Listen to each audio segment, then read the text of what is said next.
She built an empire that stretched across 3 continents. Her name opened doors that remained locked to others.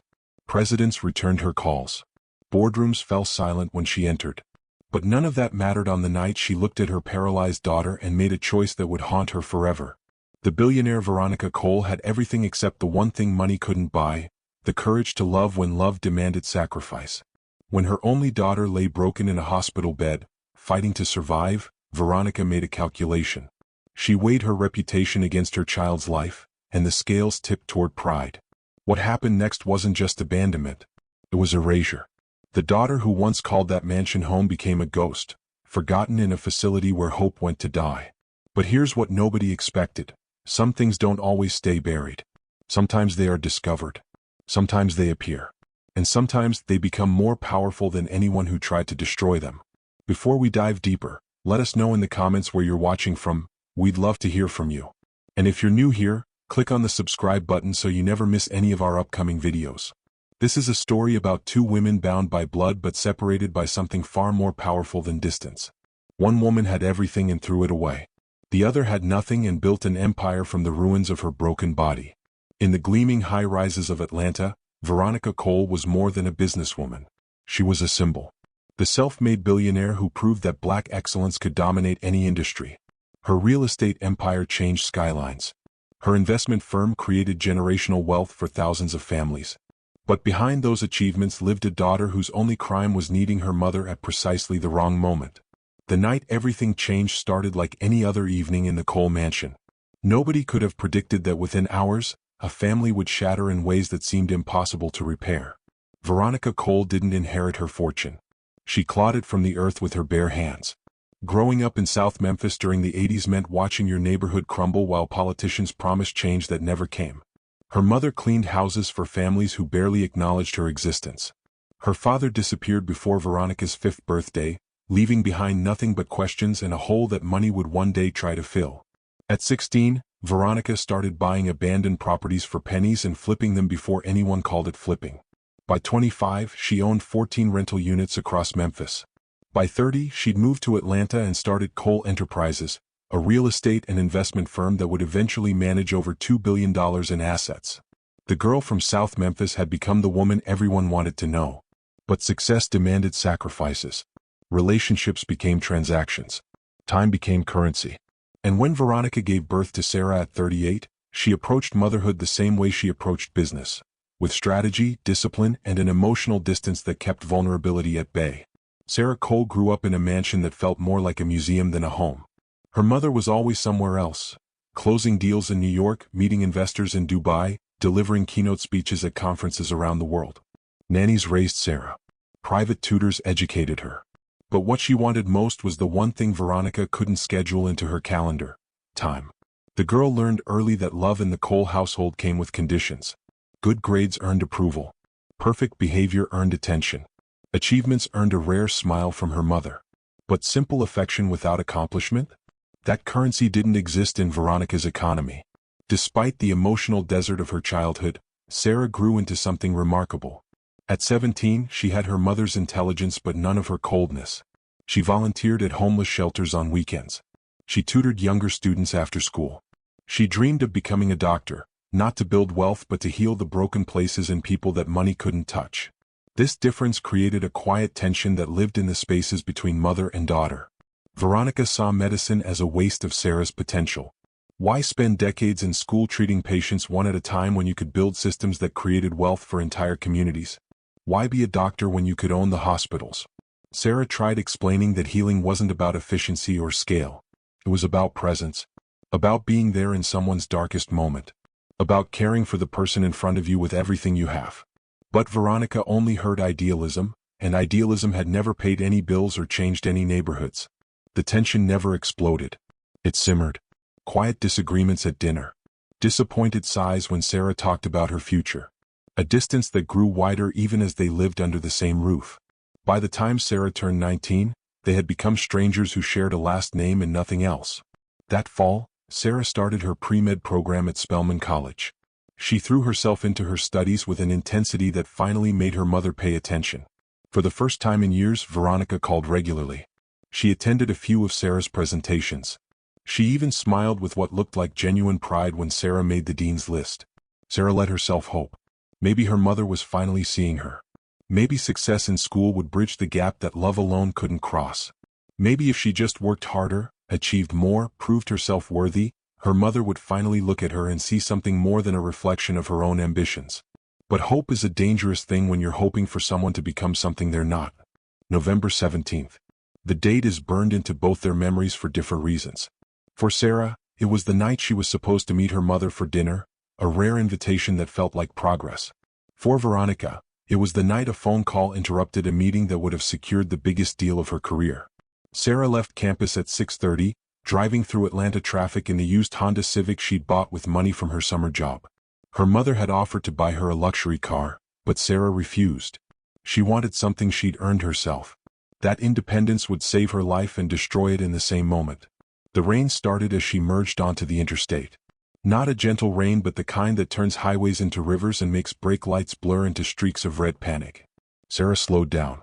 She checked her phone at a red light and saw a text from her mother, running 15 minutes late. Wait for me at the restaurant. 15 minutes. Just 15 more minutes of hoping that tonight would be different. That this dinner would be the start of something real between them. Sarah smiled and texted back a simple thumbs-up emoji. She didn't know those would be the last words they'd exchange before everything changed. The truck came out of nowhere. Later, the police report would say the driver had fallen asleep at the wheel after working a double shift. He drifted across 3 lanes before slamming into Sarah's Honda at 70 miles per hour. The smaller car spun like a coin flipped into the air, rolling 3 times before coming to rest against the concrete median barrier. Sarah remembers the sound of metal tearing. The feeling of weightlessness as the world turned upside down. The sudden stop that felt like hitting a wall made of pure force. Then nothing. Just darkness and a silence so complete it felt like death. But she wasn't dead. When she opened her eyes, she couldn't feel her legs. Couldn't move them. Couldn't feel the rain that was pouring through the shattered windshield onto her face. She could feel her chest rising and falling. Could feel her arms responding to commands from her brain. But everything below her waist had become foreign territory, a part of her body that no longer answered when she called. The paramedics arrived within 7 minutes. They worked with the kind of calm efficiency that comes from seeing too many broken bodies on too many rainy nights. They stabilized her neck. They cut her out of the wreckage with hydraulic tools that screamed like dying animals. They loaded her into an ambulance while one of them held her hand and told her to stay awake. Stay with us, you're going to be okay. But Sarah knew she wasn't okay. She could see it in the paramedics' eyes. That flicker of something that looked like pity mixed with professional detachment. She tried to ask about her legs but couldn't form the words. The shock was shutting her down, pulling her into a darkness that felt safer than consciousness. Veronica got the call at 7:43. She was in a private dining room at Canoe, finalizing the details of a $75 million acquisition with investors from Tokyo. Her assistant interrupted the meeting, something she never did unless it was an emergency. The color drained from Veronica's face as she listened. She stood up without explanation, grabbed her coat, and ran out of the restaurant, leaving behind investors who would later claim she'd chosen family over business and lost their respect. But in that moment, Veronica didn't care about respect. She cared about her daughter lying in surgery at Grady Memorial Hospital with a broken spine and a future that no amount of money could fix. The surgery lasted 9 hours. Veronica sat in the waiting room, still wearing the designer dress she'd planned to celebrate her business deal in. Other families came and went. Some left with relief. Others left with grief. Veronica just sat there, frozen in a moment between before and after, unable to move forward into whatever came next. When the surgeon finally emerged, his face told the story before his words did. Sarah was alive. The surgery had stabilized her spine. But the damage was severe. Multiple vertebrae had been crushed in the impact. The spinal cord had been compressed, possibly severed. They wouldn't know the full extent until she woke up, but the prognosis wasn't promising. Will she walk again? Veronica asked. Her voice sounded strange to her own ears, small and frightened in a way she hadn't allowed herself to sound since childhood. The surgeon chose his words carefully. Right now, we need to focus on keeping her stable. Recovery from this type of injury is complex. Some patients regain function. Others don't. It's too early to make predictions, but you should prepare yourself for the possibility that her mobility may be permanently affected. Permanently affected. The clinical language couldn't hide what he meant. Her daughter might never walk again. Might spend the rest of her life in a wheelchair. Might need constant care, constant support, constant attention. Veronica felt something crack inside her chest. Not her heart breaking for her daughter's pain. Not grief over the future Sarah had just lost. No, what cracked was something uglier. It was the sound of her perfect image fracturing. The sound of her carefully constructed life developing a flaw that everyone would see. She went to Sarah's room in the ICU. Her daughter looked so small in that hospital bed, surrounded by machines that beeped and hummed and kept her breathing. Tubes ran from her arms. A collar immobilized her neck. Her eyes were closed, her face peaceful in a way that seemed cruel given what she'd wake up to. Veronica stood there for 7 minutes. She counted every second. She told herself she was being supportive, present, a good mother. But the truth was she was calculating, running numbers in her head, thinking about optics and logistics and how this would affect her reputation, thinking about the investors who'd watch her become a caretaker and wonder if she still had the ruthlessness required to run an empire. She left before Sarah woke up, told the nurses she needed to make some calls, handle some business. She'd be back soon. But she was already building walls in her mind, already finding reasons to create distance between herself and the reality of her daughter's new life. The first weeks after the accident followed a brutal routine. Sarah underwent 2 more surgeries. Physical therapy began almost immediately, the therapist pushing her body to respond, to remember what it had forgotten. And every day, Sarah waited for her mother to visit. Veronica came 3 times in those first 2 weeks. Each visit was shorter than the last. She stood at the foot of the bed like a visitor at a museum, uncomfortable with the vulnerability on display. She asked questions about the medical procedures but never about how Sarah felt. She brought expensive gifts but never stayed long enough to see Sarah open them. What broke Sarah wasn't the accident. It wasn't waking up to discover her legs no longer worked or learning that she'd spend the rest of her life navigating a world built for bodies that moved differently than hers. What broke her was watching her mother disappear. 3 weeks after the accident, Veronica made her decision. She called it compassion. She told herself she was doing what was best for Sarah. She found a rehabilitation facility 2 hours outside Atlanta, a place that specialized in long-term care for patients with severe spinal injuries. The brochures showed smiling patients in sunny gardens. The website promised comprehensive care and cutting-edge therapy. The reality was different. The facility was underfunded and understaffed. The sunny gardens existed only in photographs taken years ago, before the state cut funding and the administration decided maintenance wasn't a priority. The comprehensive care meant being left alone for hours with nothing but the sound of other patients crying or calling for nurses who never came fast enough. Veronica moved Sarah there on a Wednesday morning. She didn't tell her daughter it was permanent. She framed it as a temporary measure, a place where Sarah could focus on recovery without the distractions of the city. She promised to visit every week. She promised this was just until Sarah got stronger. Those promises lasted exactly 2 weeks. The first week, Veronica came on Saturday. She stayed for 45 minutes, most of which she spent on her phone handling business calls. The second week, she came on Sunday evening, stayed for 20 minutes and left before dinner. The third week, she didn't come at all. She sent flowers instead, expensive arrangements that died in their vases while Sarah watched, seeing her mother's affection wither in real time. By the second month, the visits had stopped completely. The calls came less frequently. The flowers stopped arriving. Sarah was left alone in that facility with only the other forgotten patients and the staff members who'd stopped remembering their names. But something strange happened in that abandonment. Something Sarah didn't expect. The grief that threatened to consume her transformed into something else. Not anger, though there was plenty of that. Not bitterness, though she had every right to it. No, what grew in the empty space her mother left behind was a quiet, burning determination. Sarah started with the laptop one of the nurses had brought from her dorm room. Her hands still worked perfectly. Her mind was sharper than ever, maybe because physical pain forced a kind of mental clarity that comfort never could. She enrolled in online courses. She taught herself coding. She spent hours every day learning about app development, user experience design, and accessibility technology. The other patients thought she was wasting her time. Some of them had been there for years, their bodies broken and their spirits worn down to nothing by the daily indignity of institutional care. They'd learned to accept their circumstances, to find small joys in television shows and visiting hours and the occasional good day when the food didn't taste like cardboard. But Sarah refused to accept. She looked around that facility and saw problems everywhere. The building wasn't designed for wheelchair users. Doorways were too narrow. Bathrooms were inadequate.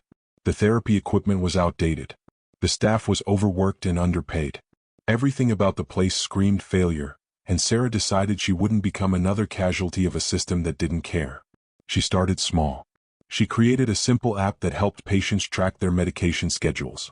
Then she built a communication tool that let patients with limited mobility send messages to staff members without having to call for help. She showed her creations to the facility director, expecting enthusiasm. Instead, she got suspicion and questions about liability. That's when Sarah understood something crucial. The system wasn't broken because nobody knew how to fix it. It was broken because fixing it would require admitting it was broken in the first place. And institutions, like people, would rather maintain comfortable lies than face uncomfortable truths. So Sarah stopped trying to fix the facility.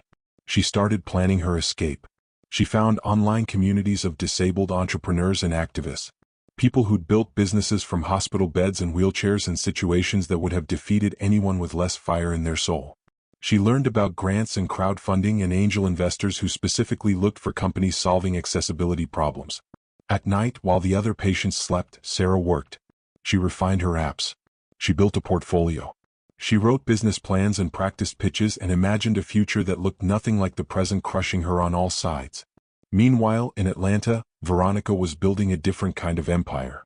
Without the distraction of a disabled daughter requiring her attention, she threw herself into work with renewed intensity.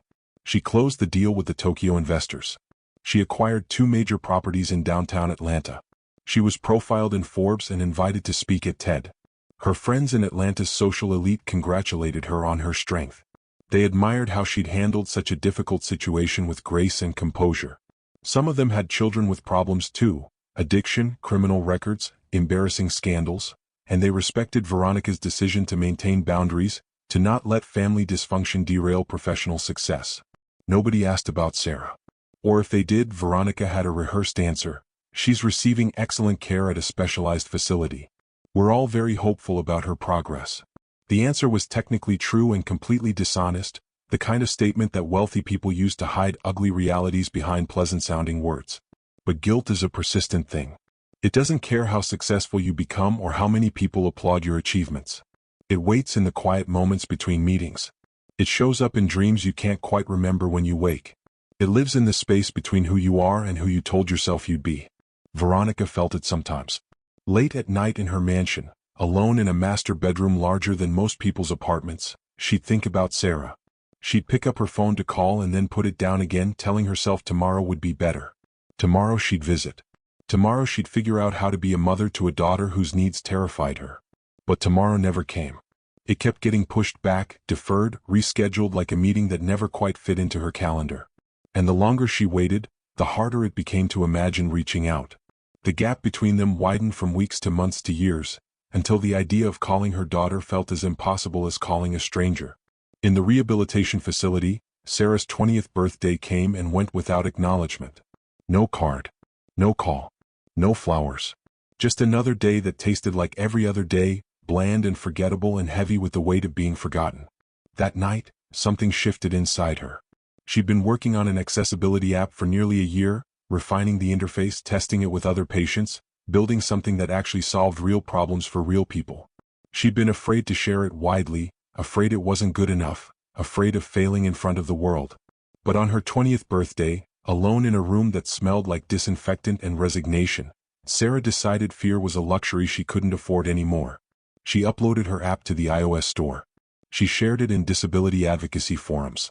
She wrote about it on social media, telling her story without shame or apology.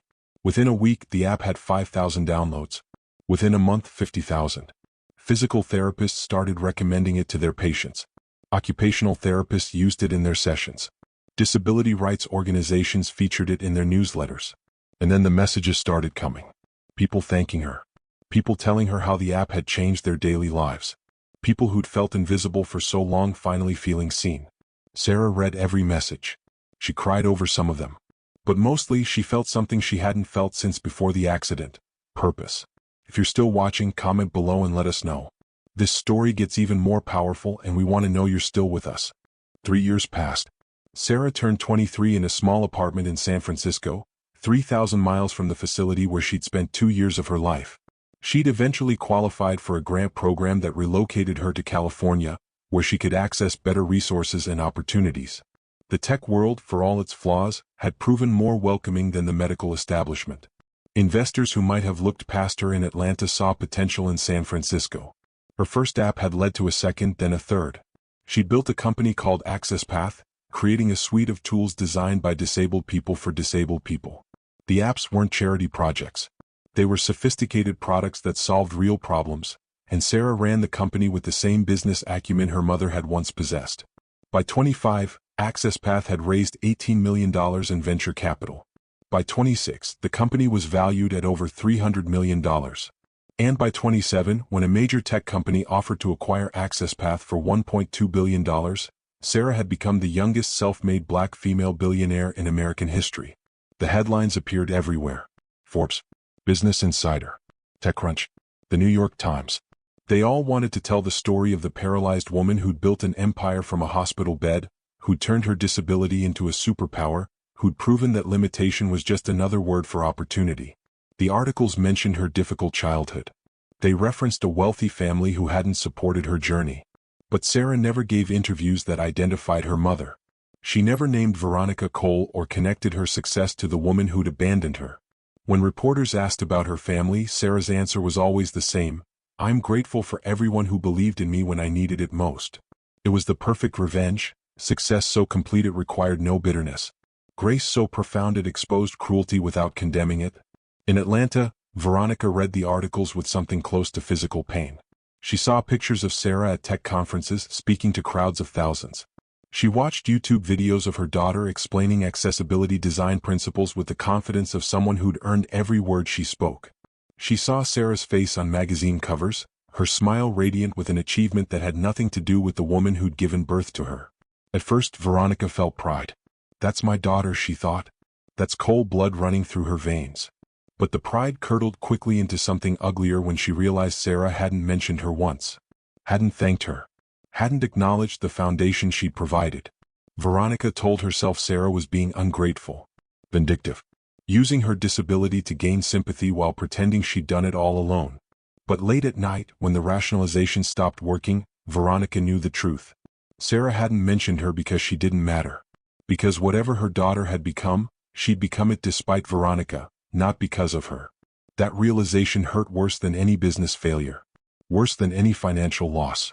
Because you can rebuild a fortune, but you can't rebuild a relationship with someone who's learned to build a life without you in it. But fate or karma or simple mathematics doesn't care about billionaires any more than it cares about anyone else. And Veronica's empire, built on decades of calculated risks and aggressive expansion, had a foundation more fragile than she'd ever admitted. It started with a routine audit. One of Veronica's business partners, a man named Raymond Chin, had been handling a significant portion of Cole Enterprises' international investments. He'd always been reliable, always delivered returns that seemed too good to be true. They were. The Securities and Exchange Commission opened an investigation. They found falsified documents, phantom investments, money laundering schemes that traced back through shell companies in 3 different countries. And they found Veronica's signature on documents that suggested she'd either known about the fraud or been criminally negligent in her oversight. Veronica claimed ignorance. She hired the best lawyers money could buy. She cooperated with investigators. But the damage was done. Investors pulled out. Business partners distanced themselves. Banks that had once fought to offer her loans suddenly needed collateral she couldn't provide. Within 6 months, Cole Enterprises had lost 70% of its value. Within a year, the company was bankrupt. Veronica's personal fortune, once estimated at over $2 billion, had evaporated. The mansion went into foreclosure. The luxury cars were repossessed. The artwork was auctioned off to pay creditors. The woman who'd built an empire found herself living in a 2-bedroom apartment in a building that would have horrified her younger self. The woman who'd been invited to speak at conferences around the world couldn't get return calls from former friends. The woman who'd abandoned her daughter to protect her reputation watched that reputation turn to ash. At 58 years old, Veronica Cole was broke, alone, and haunted by every choice that had brought her to this moment. She thought about calling Sarah 1,000 times. She'd pick up her phone, find her daughter's number in her contacts, and stare at it like it was written in a language she'd never learned. What would she even say? How do you apologize for choosing pride over love? How do you ask for help from someone you taught that asking for help was weakness? So she didn't call. She just survived. working consulting jobs that paid a fraction of what she used to make, living in an apartment where she could hear her neighbors through the walls, shopping at grocery stores where she had to check prices before putting things in her cart. It was February when the knock came. Veronica had been home for 3 hours, sitting in the dark because she'd been too tired to turn on lights. The knock was firm but not aggressive, official but not threatening. She opened the door expecting a process server or a creditor. Instead, she found a young black woman in a professional suit, carrying a leather portfolio. "Veronica Cole?" the woman asked. "Yes. My name is Kennedy Washington. I represent the Access Path Foundation. We've purchased your mortgage from the bank and we'd like to discuss your property." Veronica's stomach dropped. Even in bankruptcy, even in loss, there were still ways to fall further. If you're still watching, remember to subscribe. The next morning, Veronica stood outside the mansion that used to be hers. The foreclosure had gone through 3 weeks earlier. She'd packed her belongings and left without looking back, unable to face what she'd lost. 3 black SUVs were parked in the circular driveway. People in professional attire moved through the house with the efficiency of a military operation. Veronica approached the front door with her heart hammering against her ribs, wondering if she was about to be arrested, sued, or publicly humiliated in some new and creative way. Kennedy Washington met her at the door. "Thank you for coming. Please follow me." They walked through the house Veronica had designed. The marble floors she'd selected. The artwork she'd collected. The windows that overlooked gardens she'd planned. Everything looked the same and completely different, like visiting a museum dedicated to a life you used to live. They stopped in the dining room. The long mahogany table where Veronica had entertained presidents and business leaders was still there. And sitting at the head of that table, in a wheelchair that somehow made her look more powerful rather than less, was Sarah. Veronica's breath caught in her throat. Her daughter was 30 now, though they hadn't seen each other in over a decade.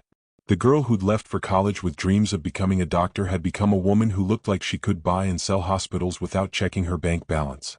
"Hello, Mother," Sarah said. Her voice was calm, controlled, revealing nothing. Veronica couldn't speak, couldn't move, couldn't do anything but stand there and face the daughter she'd thrown away. "Please sit down," Sarah continued, gesturing to a chair. "We have things to discuss."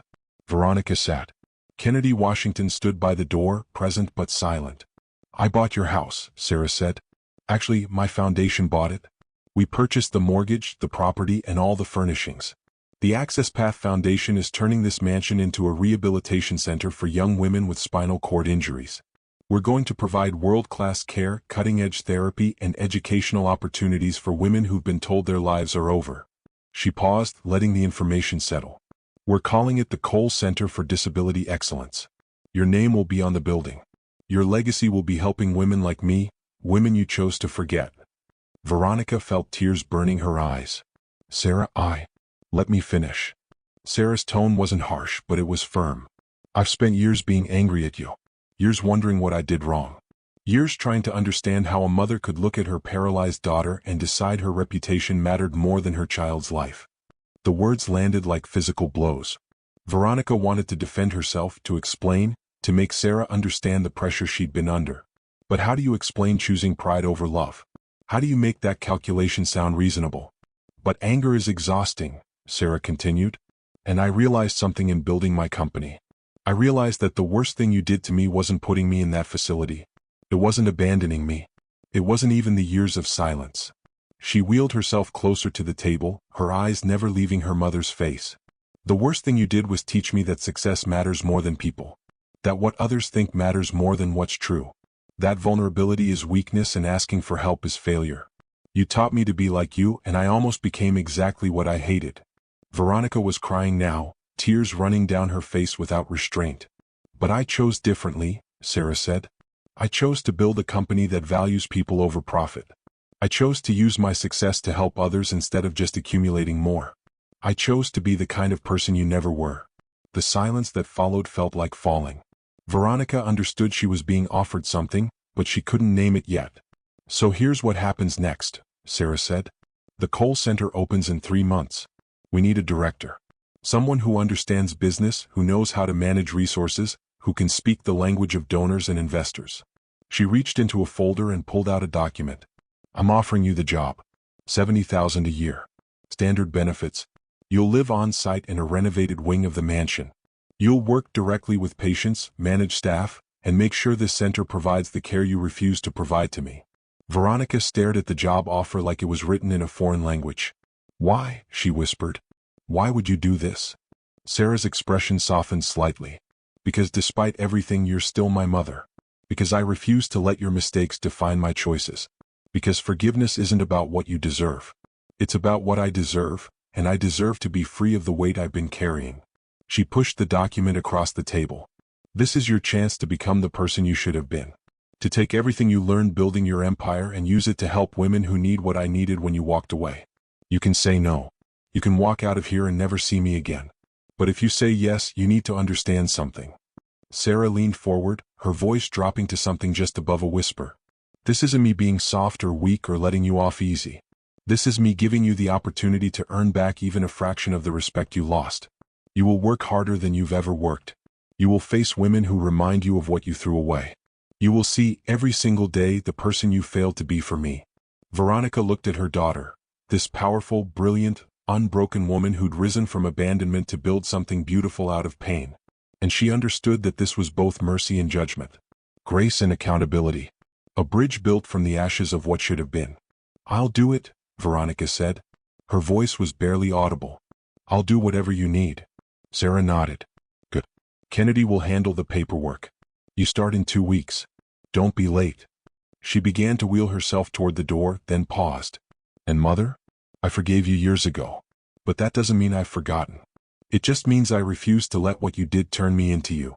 She left the room without looking back. Veronica sat alone at the table in the house that used to be hers, holding a job offer that felt like both a gift and a mirror. Outside, Kennedy Washington stood by one of the SUVs, waiting for Sarah. Are you sure about this? Kennedy asked. She hurt you. She abandoned you when you needed her most. Sarah looked up at the mansion, at the building that would soon house women like the girl she'd been, broken, forgotten, desperate for someone to believe in them. I'm sure, she said. Because the opposite of cruelty isn't revenge. It's creating a world where the cruelty you survived doesn't happen to anyone else. 7 months later, the Cole Center for Disability Excellence opened its doors. The grand opening made national news. Sarah gave a speech about accessibility, dignity, and the radical act of believing in people when the world had written them off. She was eloquent, powerful, and entirely focused on the future rather than the past. Veronica stood in the back of the crowd, wearing the modest professional clothes of someone who worked for a living rather than gave orders. She watched her daughter speak with a mixture of pride and grief so profound it felt like drowning and breathing for the first time simultaneously. After the ceremony, she walked through the halls of what used to be her home. Every room had been transformed. The ballroom was now a state-of-the-art therapy center. The library was a computer lab where patients learned the same skills Sarah had taught herself in a facility that had tried to bury her. The guest suites were now private rooms where women could heal with dignity and hope. Veronica's room was smaller than any bedroom she'd lived in since leaving Memphis. But it was clean, comfortable, and most importantly, it was earned. She'd worked for this space. She was working for her redemption.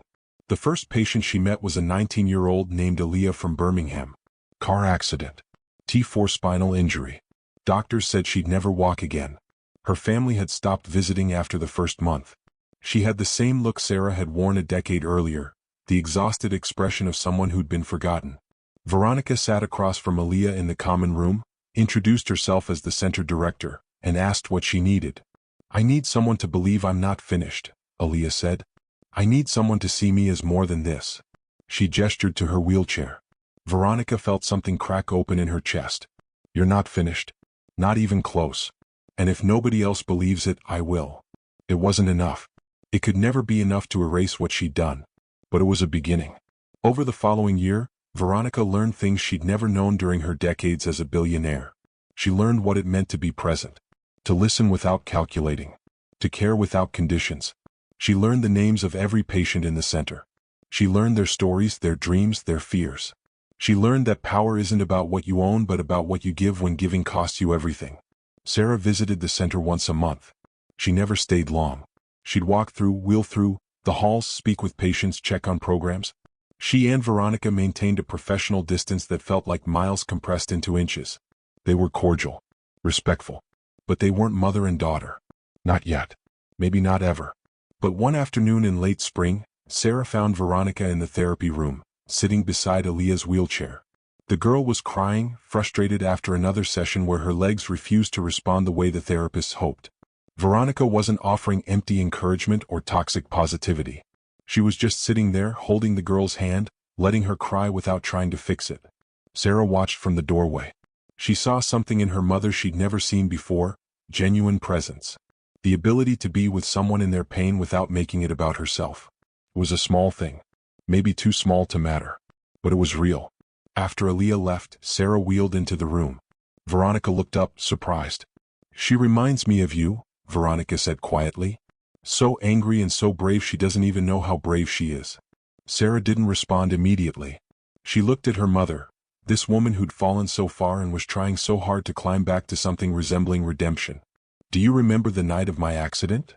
Sarah asked. "The dinner we were supposed to have?" Veronica nodded. "I remember everything about that night. I was going to tell you I'd decided on medical school. That I'd gotten accepted to 3 programs. I wanted your blessing even though I knew you disapproved. I wanted you to be proud of me for who I was, not who you wanted me to be." The words hung in the air between them. "I'm sorry," Veronica said. "I'm sorry I wasn't what you needed. I'm sorry I chose everything else over you. I'm sorry I was so afraid of looking weak that I became something worse." Sarah took a breath. "I know you are. But sorry doesn't change what happened. It doesn't give me back the years I spent thinking I was disposable. It doesn't erase the nights I cried myself to sleep wondering what I'd done to make you stop loving me." "I never stopped loving you," Veronica said, her voice breaking. "Maybe not. But love that's silent and invisible and absent feels exactly like hate to the person who needs it. You taught me that." The honesty was brutal, but it wasn't cruel. It was just true. "So where does that leave us?" Veronica asked. Sarah considered the question. She looked around the therapy room, at the equipment her company had funded, at the space where broken women were learning to be whole again. She thought about the 73 patients currently living in the center. She thought about the hundreds more who would come through these doors in the years ahead. "It leaves us here," Sarah said finally, "with you doing the work you should have done for me, for women who need someone to fight for them. It leaves us with you learning what I had to learn, that being broken doesn't make you worthless. That needing help doesn't make you weak. That love is an action, not a feeling." She paused, then added, "And maybe, if you keep showing up, if you keep doing the work, if you prove that you've actually changed and this isn't just performance, maybe someday we'll be something more than what we are now." "I will," Veronica said. "I promise I will." "Don't promise," Sarah replied. "Just do it. Every day. For the rest of your life. That's how you earn back what you lost." She started to leave, then stopped at the doorway. "For what it's worth," she said, not looking back, "I'm glad you're here. Not for me, but for them. For the women like Aaliyah who need someone to believe in them when everyone else has given up. You owe them what you never gave me. Make sure you pay that debt." 2 years passed. The Cole Center became a model for disability services across the country. Other cities opened similar facilities. Access Path expanded internationally.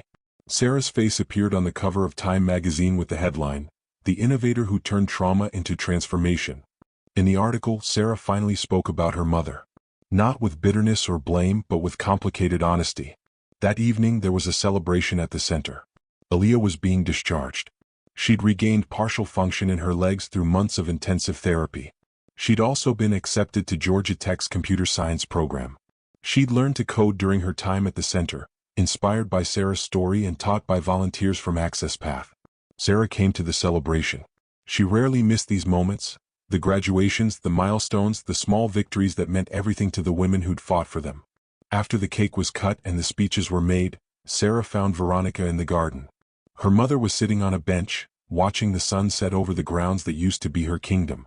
"She's remarkable," Sarah said, referring to Aaliyah. "You helped make that happen." "She made it happen," Veronica corrected. "I just didn't give up on her." Sarah nodded. She parked her wheelchair next to the bench and sat in silence for a moment. "I'm proud of you," she said finally, "for what you're doing here. For who you're becoming." Veronica's breath caught. Those were the words she'd wanted to hear as a child, as a young woman building her empire, as a mother seeking validation. But hearing them now, from her daughter, earned through years of hard work and humility, they meant more than any business success ever had. "Thank you," Veronica said. "That means everything." "So what would you do if you were Sarah? Could you forgive a parent who abandoned you at your most vulnerable moment? Could you offer them redemption when they'd offered you nothing but rejection? And what if you were Veronica? How do you live with the knowledge that you destroyed the most important relationship in your life because you cared more about what strangers thought than what your daughter needed? Sarah didn't owe her mother anything.